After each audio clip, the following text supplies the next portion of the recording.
இந்த சிலை சிற்பியால் வடிவமைக்கப்பட்ட சிலை அல்ல, சிவபெருமானின் திருவிளையாடலால் தானாக தோன்றிய சிலை. அதுவும் இது வராகி அம்மனோ ஹயக்ரீவரோ கிடையாது, சுயம்பாக தோன்றிய விநாயகர் சிலை. இந்த கணபதியின் பெயர் ஏர் அழிஞ்சல் கணபதி, வடமொழியில் அங்கோல கணபதி அப்படின்னும் சொல்லப்படுது. இந்த மரத்தின் பெயர்தான் ஏரழிஞ்சல் மரம், வடமொழியில் அங்கோல மரம் என்று சொல்லப்படுகிறது. இந்த மரம் கிட்டத்தட்ட 2500 ஆண்டுகளுக்கு மேல் பழமையானது. பல மருத்துவ குணங்களும் தெய்வீக தன்மைகளும் கொண்ட இந்த மரத்தின் தனிச்சிறப்பு என்னவென்றால், இந்த மரத்திலிருந்து விழப்படும் சில விதைகள் மீண்டும் மரத்திலே இணைகின்றன. ஆதி சங்கராச்சாரியார் பக்திக்கு எடுத்துக்காட்டாக சொல்லப்பட்டதும் இந்த மரத்தை தான். ஒரு நாள் அகத்தியர் இந்த பகுதியில் சிவயாத்திரை மேற்கொண்ட போது அவருக்கு காசியில் சென்று சிவனை வழிபட வேண்டும் என்ற எண்ணம் தோன்றியது. அன்று இரவே அவரது கனவில் தோன்றிய சிவபெருமான், ஏர் அழிஞ்சல் மரம் எங்குள்ளதோ அதற்கு கீழ் 108 சிவலிங்கத்தை வைத்து பூஜை செய்தால் காசிக்கு வந்த பலனை நீ அடையலாம் என்று சொன்னாராம். அடுத்த ஒரு வாரத்திற்குள்ளேயே இந்த ஏர் அழிஞ்சல் மரத்தை கண்டுவிட்டார் அகஸ்தியர். அன்று பக்கத்தில் இருந்த நதியிலிருந்து மணலை சேகரித்து சிவலிங்கத்தை உருவாக்கத் தொடங்கினார் அகஸ்தியர். 108 சிவலிங்கத்தை உருவாக்க அகத்தியர் கிட்டத்தட்ட 100 நாட்களுக்கு மேல் எடுத்துக்கொண்டாராம். கடைசியாக 108வது சிவலிங்கத்தை வடிவமைத்த பிறகு பூஜை செய்வதற்காக அருகில் இருக்கும் நதிக்கு சென்று நீராடிவிட்டு இந்த கோவிலுக்கு வந்து பார்த்தபோது அவருக்கு ஒரு பெரும் அதிர்ச்சி காத்திருந்தது. அது என்னவென்றால், அவர் வடிவமைத்த 108 சிவலிங்கங்களும் ஒன்றாக இணைந்து விநாயகராக மாறி காட்சியளித்ததாம். ஆச்சரியத்தில் திகைத்து நின்ற அகத்தியருக்கு சிவபெருமானிடமிருந்து ஒரு அசரீரி வாக்கு கேட்டதாம். அது என்னவென்றால், எந்த ஒரு நல்ல காரியங்களை செய்வதற்கு முன்பும், எந்த ஒரு பூஜையை தொடங்குவதற்கு முன்பும், பிற தெய்வங்களை வணங்குவதற்கு முன்பும் விநாயகரை வழிபட்டே அதை தொடங்க வேண்டும் என்பதே மரபு. 108 சிவலிங்கங்களை வடிவமைத்தாலும் முதலில் விநாயகரை வழிபட மறந்ததாலே இன்று நீ வடிவமைத்த சிவலிங்கங்கள் அனைத்தும் ஒன்றாக இணைந்து விநாயகராக மாறியது என்று சொல்லி மறைந்ததாம். அகத்தியரும் தாம் செய்த தவறை உணர்ந்து கொண்டார். அன்று சிவலிங்கங்கள் விநாயகராக மாறியதே இன்று நாம் வழிபட்டு கொண்டிருக்கும் இந்த அங்கோல கணபதி. இதிலிருந்து நாம் கற்றுக்கொள்ள வேண்டியது, எந்த ஒரு நல்ல காரியங்களை தொடங்குவதற்கு முன்பும் ஞானத்தின் கடவுளான விநாயகரை வழிபட்டாலே தடைகளை வென்று எளிதில் வெற்றியை பெறலாம் என்பதே. இந்த அங்கோல கணபதியை வழிபடுவதன் மூலம் 108 சிவலிங்கத்தை ஒரே நேரத்தில் வழிபட்ட பலன்களையும் நாம் அடையலாம். இந்த கோவில் சென்னையிலிருந்து 40 கிலோமீட்டர் தொலைவிலும், பொன்னேரியிலிருந்து 3 கிலோமீட்டர் தொலைவிலும் உள்ள சின்ன காவனம் என்ற ஊரில் உள்ளது. இந்த கோவிலின் பெயர் அருள்மிகு நூற்றெட்டீஸ்வரர் திருக்கோவில். அங்கோல கணபதியின் வரலாற்றை அறிந்த பண்டைய மன்னர் நந்திவர்மன் இந்த திருக்கோவிலில் ஒரு சிவலிங்கத்தையும் அம்பாளையும் பிரதிஷ்டை செய்தார். சிவனின் பெயர் நூற்றெட்டீஸ்வரர். இங்கிருக்கும் அம்பாளின் பெயர் அஷ்டோத்திரவள்ளி. அஷ்டோத்திரம் என்றால் வடமொழியில் 108 என்ற எண்ணை குறிக்கும். சின்னக்காவனம் என்பது இந்த ஊரோடைய தற்போதைய பெயர்தான். முன்காலத்தில் சதுர்வேதபுரம் என்று இந்த ஊர் அழைக்கப்பட்டதாம்.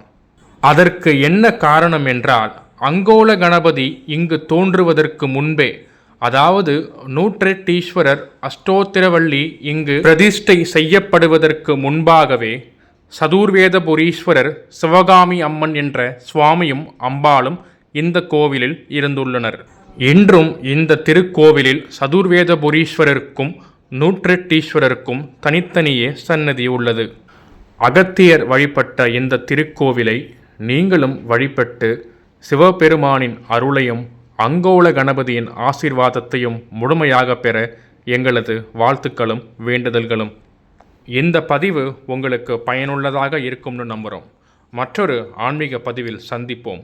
சேனலை சப்ஸ்கிரைப் பண்ணி வச்சுக்கோங்க. மேலும் இந்த கோவிலின் சிறப்புகளையும் தங்களது வேண்டுதல்கள் நிறைவேறிய பின்பு என்ன செய்ய வேண்டும் என்பதை பற்றியும் கோவிலின் சிவாச்சாரியார் கீர்த்திவாசன் அவர்கள் கூறுவதை கேட்போம். ஸ்ரீ குருभ्यो நமः. சிவதனேவரிஷ்டம் சர்வகல்யாணமூர்த்திம் பருஷகௌளஹஸ்தம் பூஷிதம் மோதகேன அருண குசும மாலாம் யாழலம்போதரம் தம் மம ஹிருத நிவாசம் ஸ்ரீ கணேசம் நமாமி.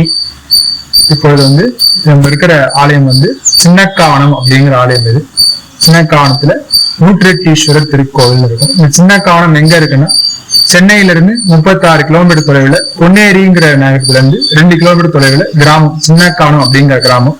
தற்சமயம் இப்ப இந்த ஊருடைய பேர் சின்னக்காவனம் அப்படிங்கிறது இருக்கு.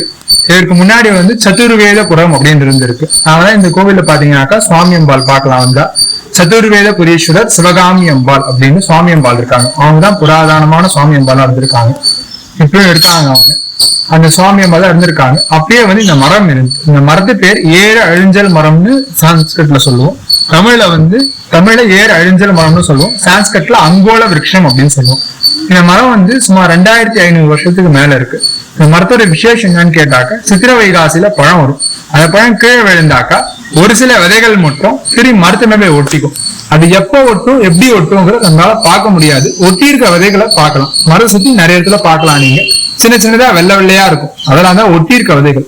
நம்ம சித்திர வைகாசியில வந்தோம்னா பழத்துள்ள இருக்கிற விதையும் ஒட்டி இருக்கிற விதையும் நமக்கு ஒரே மாதிரி இருக்கும்.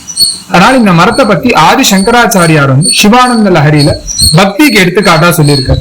அங்கோலம் நிஜபிஜ சுனிதரிய காந்தோபலம் சுகிதா சாத்தி நெஜிதும் லதாட்சிதி ருகம் அப்படிங்கிற ஸ்லோகத்துல இப்ப நதியில எப்படி ஆறு போய் சேருதோ, மேக்னெட்ல எப்படி இரும்பெல்லாம் போய் ஒட்டுதோ, எப்படி இந்த மரத்தோட விதைகள்லாம் தெரியும் மரமே ஒட்டுதோ, அதே மாதிரி மனசும் எப்பயுமே சுவாமி மேல பக்தியா இருக்கணும் அப்படிங்கிறதுக்கு எடுத்துக்காட்டா இந்த மரத்தை சொல்லியிருக்காரு.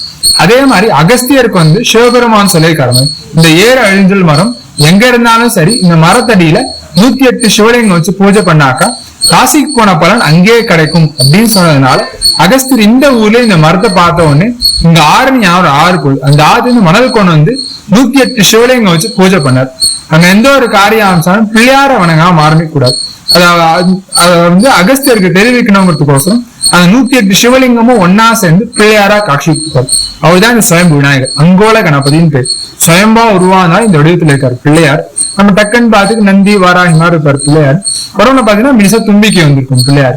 அதனால அப்ப இருந்து அரசர்கள் என்ன பண்ணாங்கன்னாக்கா, அகஸ்தியர் பூஜை பண்ண 108 சிவலிங்கமும் ஒன்னா சேர்ந்து பிள்ளையானதுனால அவர் நீங்க 108 சிவலிங்கம் வச்சு பூஜை பண்ணதுக்கு அடையாளமா ஒரே ஒரு சிவலிங்கத்தை மட்டும் பிரதிஷ்டை பண்ணி சுவாமிக்கு பேரு மட்டும் தான் நூற்றெட்டீஸ்வரர்னு பேரு.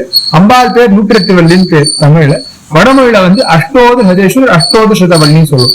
அந்த கோயில்ல 2 சுவாமி 2 அம்பாள் இருக்காங்க. இந்த 108ஈஸ்வரர் சுவாமியை பார்த்தாக்கா ஒரே சிவலிங்கமா தான் இருப்பார். எல்லா நம்ம மற்ற கோவில் காஞ்சிபுரம் காலாஸ்திரி அந்த திருவண்ணாமலை அந்த மாதிரி ஸ்தலங்களை பார்த்தா சாஸ்திரலிங்கம் அஷ்டோத்தர லிங்கம்னாக்கா ஒரே லிங்கத்தை சின்ன சின்னதா 108 செதுக்கு கட்டி 1008 செதுக்கு எழுதிருப்பாங்க. இங்கமே சுவாமி செதுக்குனது கிடையாது. காரணம் என்னன்னு கேட்டாக்கா 108 சிவலிங்கமும் இங்கே ஒன்னா சேர்ந்து பிள்ளையானதுனால ஒரே ஒரு சிவலிங்கமா பிரதிஷ்டை பண்ணி சுவாமிக்கு பேரு மட்டும் தான் 108ஈஸ்வரர் பேர். இந்த கோவிலுக்கு அஷ்டோத சவல்லி அம்பாளுக்கு என்ன விசேஷம் கேட்டாக்கா, கல்யாணம் தடப்படுறவங்களுக்கு நல்ல வேலை கிடைக்குங்கிறவங்க தொடர்ந்து 3 பௌர்ணமிக்கு ரோஜா மாலை சாத்தி அர்ச்சனை பண்ணி போனாக்கா இப்படி சீக்கிரம் கல்யாணம் கை கொடுக்கும், நிஜமா நல்ல வேலையும் கிடைக்குங்கிறது ஐதீகம். அதான் இந்த கோவிலோட வரலாறு. அங்கோல கணபதி பிள்ளையாருக்கு என்ன ஒரு விசேஷம் கேட்டாக்கா, நம்ம எந்த ஒரு நியாயமான கோரிக்கையா இருந்தாலும் அந்த வேண்டுதலை வேண்டிட்டு போய் அந்த வேண்டுதல் நிறைவேறினதுக்கு அப்புறமா பிள்ளையாருக்கு வடமாலை சாதது விசேஷம். இன்னொரு சிறப்பு அந்த பிள்ளையாருக்கு என்னன்னு கேட்டாங்க, இதே மாதிரி நமக்கு ஒரு நியாயமான வேண்டுதல் கோரிக்கையை வேண்டிட்டு போய் நான் 21 தோப்பு கரணம் போடுறேன்னு சொல்லி வேண்டின்னு போனாலும் அந்த காயை கூடி சீக்கிரம் முடிச்சு கொடுக்குறாரு. முடிஞ்சது நீங்க தேங்காய் பழம் பூ மாலை அர்ச்சனைக்கு வாங்கி மாலை சாத்தி அர்ச்சனை பண்ணிட்டு உங்களோட தோப்பு கரணம் வேண்டுதல் நிறைவேற்றிட்டு போகலாம். அதுவும் பிள்ளையார் சீக்கிரம் முடிச்சு கொடுக்குறாரு.